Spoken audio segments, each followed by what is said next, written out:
ये हैं नोएडा के एडिशनल डीसीपी रणविजय सिंह, जो अपनी अलग कार्यशैली के लिए जाने जाते हैं। मुश्किल हालात में भी किस तरह समस्या का हल निकाला जाए, ये उन्हें बखूबी मालूम है। इसीलिए जहां भी पोस्टिंग होती है, रणविजय वहां लोगों की आंखों में बस जाते हैं। कहा जाता है कि उनके पास हर मर्ज की दवा है, और ये बात लॉकडाउन के दौरान भी साबित हुई, जब मुश्किल में फंसी बरेली की एक प्रेग्नेंट मुस्लिम महिला की उन्होंने फौरन मदद की, जिसके प्रसव का समय नजदीक था, घर में कोई नहीं था और पति नोएडा में फंस गया था। ऐसे में कैसे रणविजय सिंह ने संभाली कमान और महिला के पति को बरेली तक पहुंचने का रास्ता साफ किया, सुनिए खुद एडीसीपी रणविजय सिंह से। 25 को एक कॉल आया मेरे पास बरेली से, जिसमें मुझे ये बताया गया कि वहाँ पे एक लेडी हैं, काफ़ी डिस्ट्रेस्ड हैं, और उनके डिस्ट्रेस का रीज़न ये है कि वो एडवांस स्टेज ऑफ प्रेगनेंसी में हैं। उनको कोई मदद करने वाला नहीं है, और उनके जो हस्बैंड है वो नोएडा में स्टकअप हैं लॉकडाउन के चक्कर।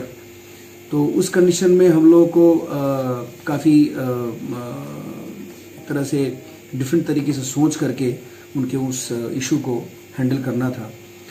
मैंने सबसे पहले उनका नंबर प्रोक्योर किया और प्रोक्योर करके उनसे बातें की। इसमें एसएसपी बरेली साहब का बड़ा इंपॉर्टेंट रोल रहा। उन्होंने मुझे बताया था, उन्होंने नंबर भी दिया। मैंने उनसे बात की। बात करने के दौरान ही मुझे पता चला कि वो बहुत ही ज़्यादा स्ट्रेस्ड हैं और उनके साथ कुछ भी हो सकता है। मैंने बातचीत के दौरान काफ़ी कंटेन करने का प्रयास किया, काफ़ी उनको समझाया, और हमने कहा कि किसी भी सूरत में आपके हस्बैंड आपके पास पहुँचेंगे, और ये चीज़ हमने इंश्योर कराया। मैं खुद जा कर के उनके हस्बैंड को लोकेट किया, उनके लिए गाड़ी का अरेंजमेंट किया। यहाँ से लेकर के जब तक वो वहाँ पहुँचे नहीं, तब तक मैं लगातार उनके टच में रहा। हमने कहा था कि कहीं कोई अगर रास्ते में रोकता है तो मैं उनसे बात करके उनको आगे तक भेजूंगा। तो इस तरीके से उस रात में मैंने, चूँकि उनके स्ट्रेस को देखते हुए, हमने पूरी जो एक तरह से सहयोग अपेक्षित था मुझसे, एक कर्तव्य निर्वहन जो हमें करना चाहिए था वो हमने किया, और वो समय से उनके हस्बैंड उनके यहाँ पहुँच गए थे। वो बहुत ही भाव विह्वल थी। उनको लग रहा था कि ऐसे नीड ऑफ आवर में, ऐसे इमरजेंसी सिचुएशन में पुलिस वालों ने इस तरह से हमारी मदद की है। और उसके बाद भी हमसे लगातार अभी भी टच में है वो लोग, वो फैमिली, और उन लोगों को लगता है कि हमने कुछ अलग करके दिया उन लोगों को, लेकिन ये हमारे कर्तव्य का पार्ट था। और मैं हमेशा ये कहता हूँ कि हम लोग भी आप ही के समाज के हैं, आप ही के परिवार के हैं। मानवीय मुद्दों को जिस तरह से अन्य व्यक्ति फील कर सकता है, उस तरह से हम लोग भी फील करते हैं। तो सुना आपने, रणविजय सिंह हमेशा मानवीय पहलू और कर्तव्य से प्रेरित होकर काम करते हैं। ऐसे में लॉकडाउन के दौरान भी उन्होंने हमेशा लोगों की मुश्किलें कम करने पर ध्यान केंद्रित किया है। लॉकडाउन के अनाउंसमेंट के बाद हम लोग का जो रोल था वो बहुत ही इम्पोर्टेंट और बढ़ गया था, क्योंकि हम सब लोगों को सोशल डिस्टेंसिंग मेंटेन करने के हिसाब से अपने अपने घरों में रखना सुनिश्चित करना था, और उसी के साथ साथ जो मानवीय आवश्यकताएं होती हैं उसको भी हम लोगों को देखना था। बहुत सारे इसेंशियल सर्विसेज थे, उनको हम लोगों ने इंश्योर कराया, और हम लोगों ने सुनिश्चित कराया कि हर व्यक्ति जो भी परेशान है, जिसको भी दिक्कतें हो रही हैं, उन सभी लोगों की सारी समस्याओं का समाधान कराया जाए, और सभी जो आवश्यकताएं हैं उनकी पूर्ति कराई जाए। और इस सिलसिले में हम लोगों ने काफ़ी प्लान किया, काफ़ी मेहनत की। हेल्पलाइन नंबर्स जारी किए। कहीं किसी को मेडिकल इमरजेंसी में हम लोगों के सपोर्ट की ज़रूरत पड़ती थी, एम्बुलेंसेज मंगाने होते थे, अपनी गाड़ियों से भी हम लोगों ने लोगों को भेजा। दवाइयाँ खरीद करके घर तक हम लोगों ने पहुँचाए। राशन लगातार बांटते रहे। काफ़ी लोग ऐसे थे जो लिबरल क्लास के थे, उनके पास बहुत सारा अभाव था, उन सब चीज़ों को हम लोगों को पहुँचाना था। तो ये सारा रोल जो था एक तरह से ह्यूमन सर्विसेज का, ये हम लोग लगातार करते रहे। प्राइमरीली हम लोग को अपने आप को प्रोटेक्ट करते हुए, और उसके बाद हमसे जो अपेक्षाएं होंगी उसके ऊपर खड़ा उतरना है। इसके लिए हम लोगों को तैयारी करनी पड़ी, और हम लोगों ने उसी तरह से अपने आप के सभी लोगों को ट्रेन किया, सब लोगों को ब्रीफ किया, सब लोगों को बताया कि कैसे कैसे अपना प्रोटेक्शन इंश्योर करते हुए हमें इस महामारी में अपना एक बहुत इंपॉर्टेंट रोल प्ले करना है। और जो पूरा का पूरा एक तरह से मानवता इस संकट से जूझ रहा है, उसमें हम सब लोगों को मिल करके सब लोगों का साथ देना है।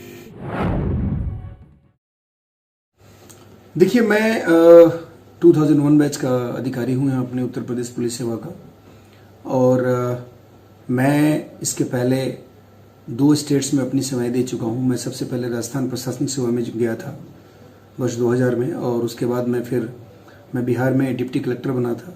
तो मैं वहाँ एसडीएम के ट्रेनी एसडीएम के रूप में भी मैंने 10 महीना वहाँ पे अपनी सेवाएं दी हैं।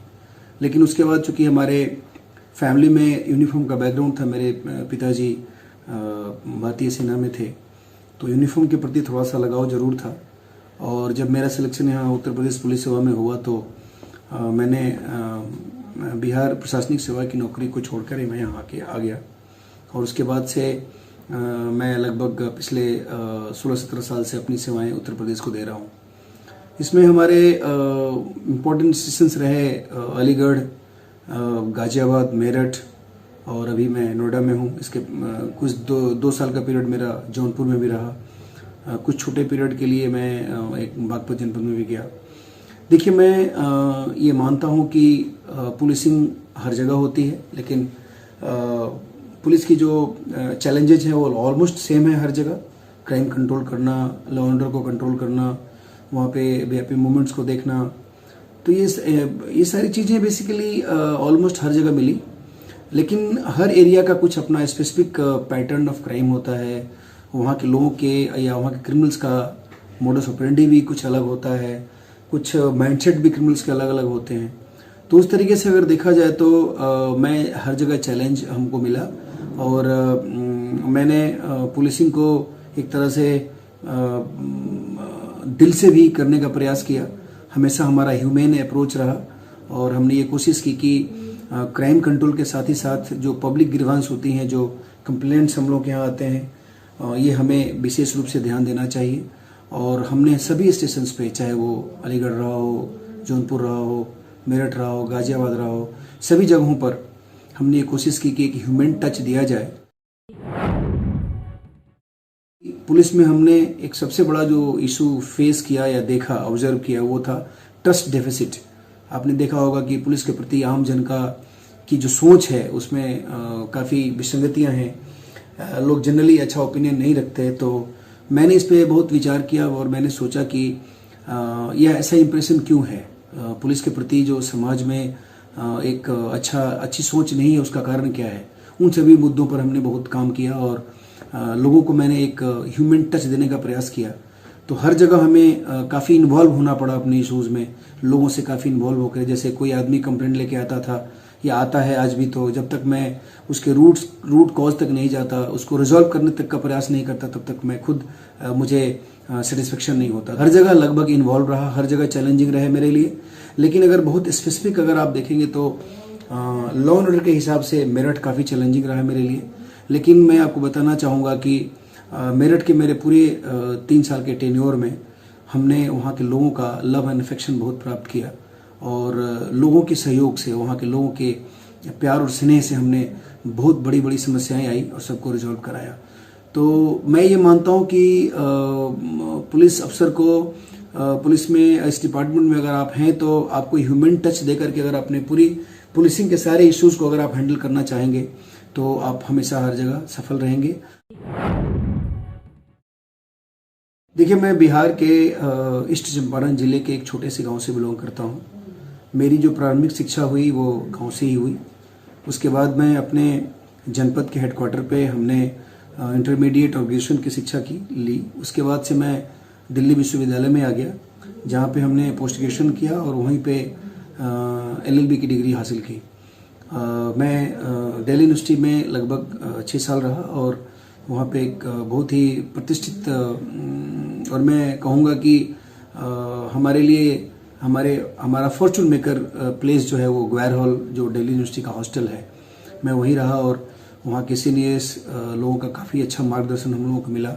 और मैं समझता हूँ कि जो मैं हूँ उसके पीछे मेरा दिल्ली विश्वविद्यालय का एक परिवेश और ग्वार हॉल जो हॉस्टल है उसका परिवेश, ये बहुत बड़ा कारण रहा।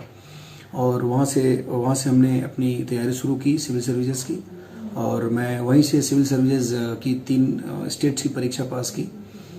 राजस्थान में पहले ज्वाइन किया, उसके बाद फिर मैं बिहार में कुछ दिनों के लिए गया, फिर मैं उत्तर प्रदेश में आ गया और लगभग उत्तर प्रदेश में पिछले 16-17 साल से अपनी सेवाएं दे रहा हूँ।